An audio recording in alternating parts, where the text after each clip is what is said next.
Nakon dugo traganja za savršenim receptom za domaće buhte, mislim da sam konačno pronašla. Sa Judane tehnikom za posebnu mekoću i samo jednim dizanjem tijesta kako bi se lakše prilagodili vremenskom rasporedu i olakšali pripremu. Ako volite kvasne slastice, ovaj recept svakako morate imati u repertoaru. Pa krenimo tako što ćemo prvo pripremiti slatki kvas. S obzirom na šećer i masnoće i samo jedno dizanje moramo imati puno veći udio kvasa u tijestu nego kada radimo kruh. U posudu stavimo 75 g našeg kvasa, 75 g vode i 30 g šećera, te dobro promiješamo da se otopi.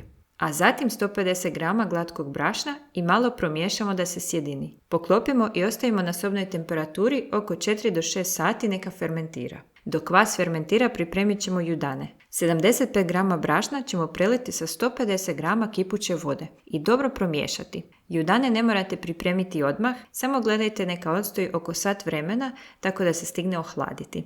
Obavezno pokriti da se ne napravi korica. A navečer ćemo umjestiti glavno tijesto i to tako da damo 150 g brašna, možete krušno ili obično glatko, a može i pola-pola. Ja sam dala pola-pola jer sam htjela da buhte imaju i lijepi oblik, ali da ne budu žilave. Zatim 75 g šećera i 2 jaja, što je ispalo oko 100 g.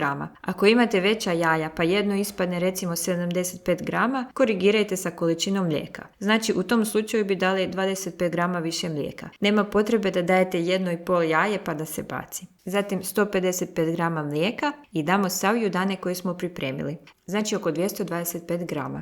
Zatim malo promiješamo i pustimo da odstoji pola sata. Za to vrijeme pripremimo 90 g maslaca da se zagrije na sobnu temperaturu. Nakon pola sata možemo vidjeti da se tijesto hidriralo i sada je vrijeme za kvas. Vidimo da je kvas narastao i blago je krenuo padati. Sasvim je spreman pa ga dajemo u tijesto i krenemo mjesiti. I dodamo 5 g soli. Kada tijesto izgleda umiješano, dodajemo malo po malo maslac dok se ne sjedini. I evo ga, tijesto je mekano i blago ljepljivo. Sada ćemo ga pokriti i staviti u hladnjak do jutra. Ujutro ga izvadimo i sada ćemo ga hladnog oblikovati, što je odlično jer je hladno tijesto tvrđe i uopće se neće lijepiti i pravi je užitak tako raditi. Najbolje bi bilo kada bi imali oštro brašno za posipavanje podloge. Ono se ne lijepi toliko i neće ostajati one prašnjave mrlje od brašna na buhtama. Tijesto prebacimo na podlogu i razvaljamo što više u oblik pravokutnika, na otprilike 1 cm debljine. Ako želite buhte savršeno jednake, bilo bi bolje napraviti kuglice tijesta jednake težine pa njih puniti. No ja mislim da to stvarno nema potrebe. Imaju neki šarm ovako različite. Napravimo 20 pravokutnika, a zatim pripremimo pekmez za punjenje. Jasno punite po želji, samo pazite da punilo nije pretekuće. Pretekući pekmez ili čokolada će onemogućiti zatvaranje buhti, ali i iscuriti tijekom pečenja, pa će buhte biti gorke sa donje strane. Ja ovdje imam domaći pekmez od šljiva. Onda uzmemo pravokutnik i dignemo ćoškove tijesta i zatvorimo ih i sve lijepo osiguramo, jer to će biti donja strana pa da ne bi pekmez curio. A onda ih slažemo u nauljeni pleh za pečenje veličine 25x20. Bitno je da imaju manji lim za pečenje, tako da se guraju pri dizanju kako bi imali lijepe bijele stranice. Možete recept povećati ili smanjiti ako nemate baš lim te veličine. Ili ako vam nije bitno da imaju baš ovakav oblik, slobodno ih možete staviti i u veći lim. Jako je bitno da dobro nauljete svaku buhtu kada stavljate u lim, inače se neće dati otrgnuti.